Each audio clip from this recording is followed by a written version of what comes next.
welcome back to your mat. My name is Anna, the Holy Banana, the Holy Yogi, and today I am bringing you another video in our Let's Workshop It series. So this series, again, is to help you improve your postures outside of class so that when you come into class, you can really focus on the integrity of the posture. Not all instructors have time to go around and fix everything that they see in class because there might be so many students. And that's why I'm creating this series, because I think it's really important to know how to bring the integrity to the pose so that then you can practice more fully. So we're going to go over forward fold today, and there's many versions of forward fold, but the two that we're going to be going over in this session today are seated forward fold and standing forward fold. So we're going to just start on our seat here and get right into it. Seated forward fold is amazing for opening up pretty much the entire back body. People use it especially for hamstring openers, but if you're really tight, it can get into the glutes, low back, even middle back and upper back, calves, all types of stretches for the back body. So to get started, first, I want you to put your legs out straight. Now, I'm going to demonstrate what I don't want to see in class. And this is because it's straining on the low back. And already as a society, we have a lot of back issues, so why add to them? If you're forward folding like this, for one, you are putting strain on your vertebrae in your back, and you're escaping majority of the stretch that we're trying to go after here. Maybe you feel a stretch because you're so tight, but you can do it better, so let's do it better. Now, if you can't fold all the way forward like this, that's a-okay. You're gonna work into it. But to get there, let's first bring these knees in and connect the tummy to the thighs. So notice my spine is nice and flat compared to what it was before. I have my tummy connected to my thighs. Now I'm gonna bring my hands to the toes. So I'm gonna wrap my pointer and middle finger around my big toe, or you can wrap your hands around the outsides of the feet. What I'm gonna do is I'm gonna slowly inch my heels forward until I feel like my tummy wants to disconnect from the thighs. So I'm about there. If I go any further, I'm gonna feel my tummy start to split away.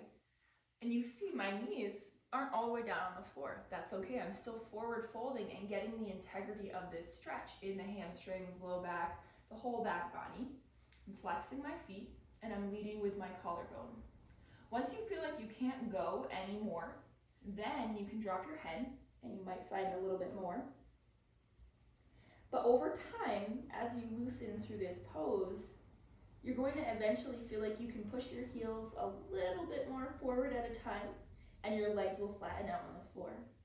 Now to come out of it, bring yourself back in with the heels until you're upright enough where it doesn't strain your back to take that spine away from the thighs. Now, if you're in a class and the instructor cues feet forward and come into a forward fold, you can absolutely just take this and get into it the way that you know for your body. If you have a forward fold where you can lead with your collarbone and come over and find the tummy to the thighs, like so, then you don't necessarily need to bring those knees into the chest, but it's a really good way to learn the integrity of the pose so that when you come into it, you remember what's important. Flat back, tummy to thighs, and then you stretch into the back body. Very similar for when we come to a standing forward fold. So let's come up to our feet.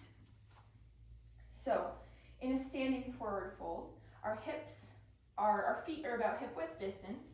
We come into our forward fold, and notice my legs aren't locked and my spine isn't rounded. So this would be the equivalent of that seated forward fold where we were just rounding in our back and our tummy wasn't connected to our thighs. Same idea.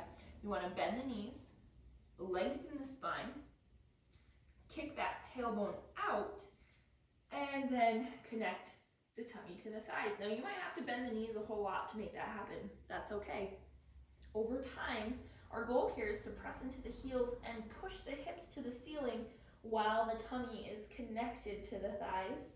But again, the second that tummy starts to lift away, That means that you've gone too deep for where you're at in your body for your forward fold.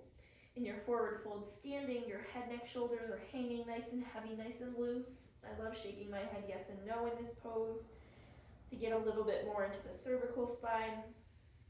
And arms can rest ragdoll, opposite elbows, behind the head, anywhere where that is comfortable for you. So that is your standing forward fold. Okay, so again, the biggest thing that I really encourage you to avoid is staying shallow and just rounding in your forward fold like this. You're not leading with your collarbone and you're escaping a lot of the stretch that you could be getting. So I hope this was helpful for workshopping your forward fold. Bring it to your classes, bring it to my videos that you're taking classes with, and allow it to expand your practice. Thank you so much for practicing with me today on the mat. I'll see you again soon. Namaste.